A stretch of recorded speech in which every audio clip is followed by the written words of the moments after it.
bientôt un an. Les entreprises doivent faire avec la pandémie et les restrictions sanitaires.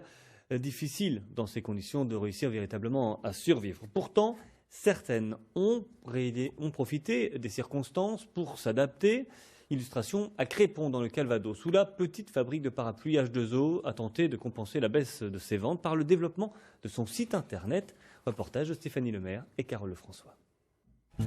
Chaque parapluie abrite des savoir-faire soigneusement entretenus. Dans cet atelier de Crépon, on en fabrique depuis un quart de siècle. La conception presque entièrement manuelle ne s'est pas arrêtée lors du premier confinement. Pour écouler les stocks, l'entreprise a dû faire coïncider l'ère de la mécanique et celle du numérique. Léa en a été la cheville ouvrière. Ça nous a permis de mettre un gros coup de boost sur le site qu'on aurait pris plus longtemps à faire en temps normal. Résultat, 50 parapluies supplémentaires disponibles sur Internet, un site traduit en anglais et en allemand, une visibilité sur les réseaux sociaux et un chiffre d'affaires sur Internet qui augmente de 35%.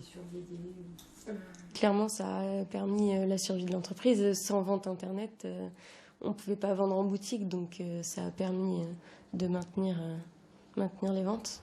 Juste à côté de l'atelier, cet immense hangar a été restauré en mars dernier, en plein confinement. L'investissement a permis d'en faire une salle d'expédition pour les articles achetés sur le site Internet.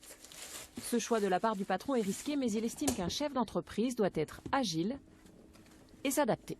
Pendant le premier confinement, moi, ce que j'ai fait la liste de toutes les choses que j'avais jamais le temps de faire, ou que je disais, tiens, je ferai ça un jour. Et puis, comme on s'est retrouvé avec du temps, plus de clients, on a commencé à taper dans la liste. On a pu structurer, voir vraiment des points de faiblesse de l'entreprise, parce qu'il y en a toujours. Et ça a été un point vraiment positif du Covid. Les retombées de sa prise de risque pourraient se faire sentir d'ici 1 an ou 2. Le patron espère bien mettre à l'abri sa petite entreprise spécialisée dans ce produit de luxe. Plus de 3 hectares de serre